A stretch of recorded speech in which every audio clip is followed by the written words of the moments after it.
ফিলিস্তিন ইসরায়েল ইস্যুতে বিশ্বজুড়ে কোমল পানীয় ব্র্যান্ড কোকা-কোলা বয়কটের ডাক দিয়েছিল বিভিন্ন দেশের মুসলিম নাগরিকরা। তাদের সঙ্গে তাল মিলিয়েছে বাংলাদেশের মুসলিম ধর্মপ্রাণরাও। এবার কোকা-কোলা নিজেই একটি বিজ্ঞাপন তৈরি করে সেই বয়কটের আগুনে ঘি ঢেলেছে। বিজ্ঞাপনটি প্রচারের পর বয়কটের ডাকে আবারও এখন সরব সোশ্যাল মিডিয়া।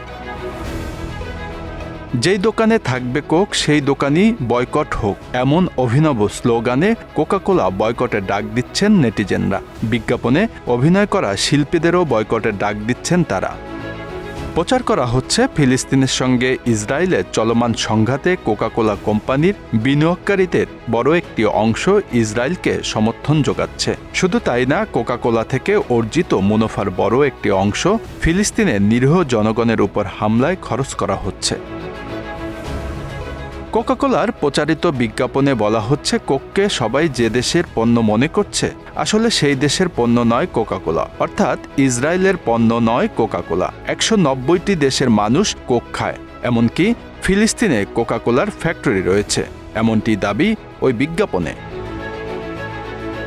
কোকা-কোলার এই বিজ্ঞাপনের প্রতিক্রিয়ায় অনেকে বলছেন, ধর্মীয় অনুভূতি কাজে লাগাতে মিথ্যাচার করছে প্রতিষ্ঠানটি। ফিলিস্তিনে কোকা-কোলার ফ্যাক্টরি করতে গিয়ে সেখানকার সাধারণ জনগণের জায়গা দখল করেছে কোম্পানিটি। এছাড়া কোকা-কোলা কোম্পানিতে সবচেয়ে বেশি বিনিয়োগ থাকা ৩ company Berkshire Hathaway, vanguard group, BlackRock প্রত্যক্ষভাবে ইসরায়েলের দখলদারিত্ব এবং ফিলিস্তিনে গণহত্যাকে সমর্থন করছে বলে অভিযোগ তুলেছেন কেউ কেউ। ১৩৮ বছর আগে ১৮৮৬ সালে কোকা-কোলার উৎপত্তি হয়েছিল একটি ওষুধ হিসাবে। যুক্তরাষ্ট্রের জর্জিয়া অঙ্গরাজ্যের কলম্বাসে অবস্থিত ইগল ড্রাগ অ্যান্ড কেমিক্যাল কোম্পানিতে এই ফর্মুলা আবিষ্কার করেন জন পেম্বারটন নামে একজন রসায়নবিদ। এর প্রকৃত নাম ছিল কোকা ওয়াইন, যাকে বলা হতো ফ্রেঞ্চ ওয়াইন কোকা। ১৮৮৬ সালের ৮ মে যুক্তরাষ্ট্রের ব্যবসায়ী আসা গিগ্রস ক্যালেন্ডার এটি বাজারজাত করেন। এটি প্রথমে বিক্রি হয়েছিল একটি পেটেন্টভুক্ত ওষুধ হিসেবে, প্রতি গ্লাস ৫ সেন্ট দামে। পেম্বারটন দাবি করেছিলেন কোকা-কোলা অনেক রোগের প্রতিকার করে, যেমন মরফিন আসক্তি, বদহজম, স্নায়বিক দুর্বলতা, মাথা ব্যথা, ধ্বজভঙ্গ।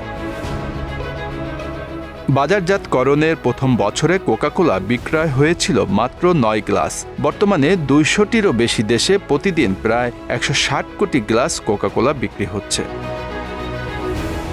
যুক্তরাষ্ট্রের জর্জিয়া অঙ্গরাজ্যের আটলান্টা শহরে তাদের প্রধান কারখানা। যুক্তরাষ্ট্রে ১৯৪৪ সালের ২৭ মার্চ থেকে দ্য কোকা-কোলা কোম্পানির রেজিস্টার্ড ট্রেডমার্ক রয়েছে। বাজারজাতকরণ কৌশলের কারণে কোকা-কোলা বিশ্বের কোমল পানীয়র বাজারে একটি প্রভাবশালী ও শক্তিশালী প্রতিদ্বন্দ্বী হিসেবে চিহ্নিত।